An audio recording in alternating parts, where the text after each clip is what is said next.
우리는 지금 인류의 역사상 지금까지 겪어보지 못했던 위기와 모순 속에 살고 있다. 원자력을 만든 인간이 지금에야 자기가 만든 그 원자력 앞에서 무서워 떨어야 하고, 최고도로 생산력을 발전시켜 많은 재물을 쌓아 올린 인간이 피와 땀을 흘리면서 쌓아 올린 그 노력의 결실과 대가를 만인에게 균등하게 나눌 수 없는 모순 가운데 살고 있는 것이다. 그러나 반드시 현대는 이와 같은 암흑과 절망만이 지배하는 시대는 아니다. 눈을 뜨고 먼 앞날을 향해 똑바로 바라본다면 아직도 희망과 평화의 꿈을 지닐 수 있다. 만약 인간이 오늘과 같은 원자력 시대에 있어서 나날이 발달해가는 자연을 이길 수 있는 힘을 평화적 목적에 쓸 수 있다면 현재 우리 인류 생활을 보다 더 안락하게 할 수 있고, 불안으로부터 해방되어 만인을 위한 복된 사회를 새로 이룩할 수 있는 것이다. 그리고 또한 모든 인간이 남을 침략하려는 전쟁을 미워하고 인간의 존엄성을 믿으면서 국제적 법질서를 잘 지키며 여러 나라 국민들이 서로 믿지 않고 의심하던 생각을 깨끗이 씻어버린다면 세계 평화를 누릴 수 있다는 희망을 품을 수 있다. 또한 인간의 역사상 비로소 안정된 민주국가에 있어서는 모든 사람의 인격의 발전을 가능하게 하고 주림과 두려움의 세계를 넘어서 아기자기하고도 부유한 문화적 생활을 누릴 수 있다는 희망을 우리는 버릴 수 없다. 이러한 오늘날의 어려운 고비와 모순을 이겨내는 것은 우리들 인간의 사명이며 임무이기도 하다. 밝고 아름답고 행복스러운 앞날을 가져올 수 있는가? 아니면 파멸과 죽음의 구렁텅이로 빠지게 할 것인가? 그 책임은 오로지 우리들 인간이 짊어지고 있는 것이다. 썩지 않고 바르며 능력에 따라 자기를 표현할 수 있고 자기 표현의 기회가 골고루 보장된 새로운 질서에 의해서만이 사람은 자유의 길을 개척할 수 있는 것이다. 이와 같이 새롭고도 아름다운 질서와 행복을 찾기 위해서 노력하는 것이 세계 역사를 통한 우리 결의의 사명이며 국제사회에서 우리가 뜻하는 바 국가재건의 목표가 되어야 할 것이다.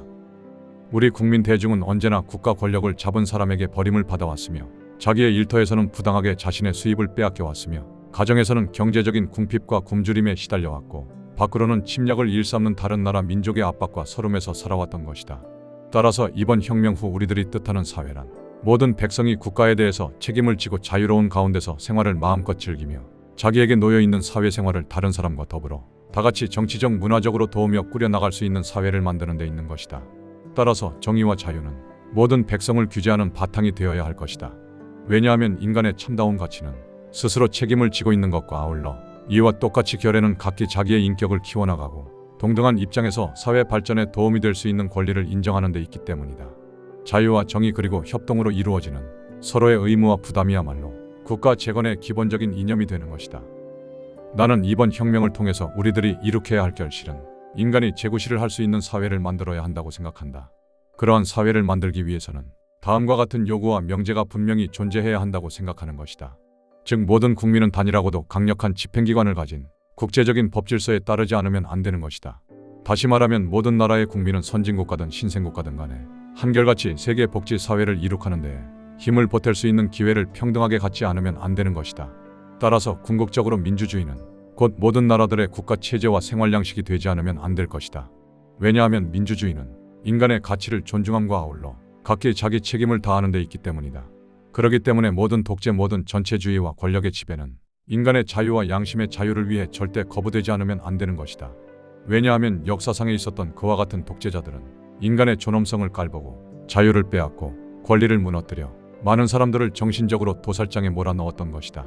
그러나 여기서 특별히 강조하고 싶은 것은 공산주의가 평등과 자유와 계급 없는 사회를 부르짖고 자기들이야말로 평화와 자유 그리고 정의를 위해서 앞장선 선구자처럼 떠벌리지만은 그들이야말로 자유와 정의를 이룩해 놓으려는 것이 아니라 자유와 정의의 탈을 뒤집어쓰고 속으론 사회의 분열을 꾀하며 불집을 일으켜 이 땅의 공산당의 새로운 독재를 확립하려는데 그 야심이 있는 것임을 우리는 다시 한번 똑똑히 깨달아야 하겠다. 물론 민주주의 국가에 있어서도 국민은 국가의 명령에 따르지 않으면 안 되는 것이다. 그러나 또한 민주주의 국가에 있어서의 모든 권력은 공적인 다스림과 통제에 복종하지 않을 수 없는 것이다. 즉 전체의 이익이 특수한 어떤 개인이나 단체의 이익보다 앞서지 않으면 안 되는 것이다. 자기의 사사로운 이익이 나라와 결의의 이익보다 앞선다면 그 나라는 망할 것이요 그 결의는 멸망하고 말 것이다. 돼지처럼 자기의 이익만을 위하고 공공의 복된 사회와 남의 행복은 아랑곳 없이 짓밟아버리는 결의나 사회가 오랜 역사를 통해서 훑어보아도 번영을 누려 잘 살았다는 신뢰를 하나도 기억하고 있지 못하다. 따라서 영리와 권력에 대한 욕심과 부정부패의 근성에 의해서 움직이고 있는 경제나 사회가 흥하고 발전한다는 것은 바른 이치가 아니라고 나는 확신한다. 아니 정치적으로 썩고 그릇되며 개인적으로는 지나친 이기심과 권력에 대한 욕심으로 가득 찬 사회와 경제체제에 있어서는 민주주의적인 사회의 안정과 자유로운 인격은 허물어지고 그 빛을 잃고 말 것이라는 것은 뚜렷한 사실이다. 그러기에 우리들은 나라를 재건하고자 하는 이 기회를 통해서 새로운 경제 및 사회 질서를 새롭게 만들어내는 일에 온갖 힘을 기울이지 않으면 안 되는 것이다. 뿐만 아니라 우리들은 교육을 받는 데 있어서도 모든 특권이 없어지는 사회를 만들어야 하겠다. 돈이 있는 사람만이 학교에 가고 권력이 있는 사람만이 대학에 갈 수 있는 비민주주의적인 어떤 특권층을 만들어서는 안 되겠다. 비록 돈이 없고 빽이 없고 가문이 나쁘더라도 재능이 있고 성적만 좋다면 누구라도 입학할 수 있고 상급 학교로 올라갈 수 있는 사회를 이룩해야 할 것이다.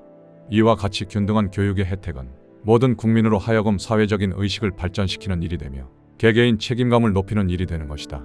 또한 이와 같은 생각이 움터야 하고 자라지 않으면 안 된다고 확신하는 것이다. 그러나 자유와 정의는 일정한 제도에만 의해서 보장되지는 않는다. 즉, 그 좋은 예로 오늘날 우리 인류의 모든 생활 부면에 있어서 전보다 더욱더 기술적으로 짜임새 있게 발전되고 있는 것이 사실이나 오히려 이로 말미암아 자유를 위협하는 새로운 예속이 끊임없이 나타나고 있는 것도 또한 숨길 수 없는 사실이다. 그렇기 때문에 여러모의 경제적, 사회적, 문화적 생활만이 모든 인간의 정신생활의 마비를 막으며 각자의 창조력을 일깨우고 자극하는 것이 될 것이다. 그러한 희망과 목표를 향해서 우리는 서로 위하고 도우며 있는 능력과 힘을 다해서 부단한 노력을 기울여야 하겠다.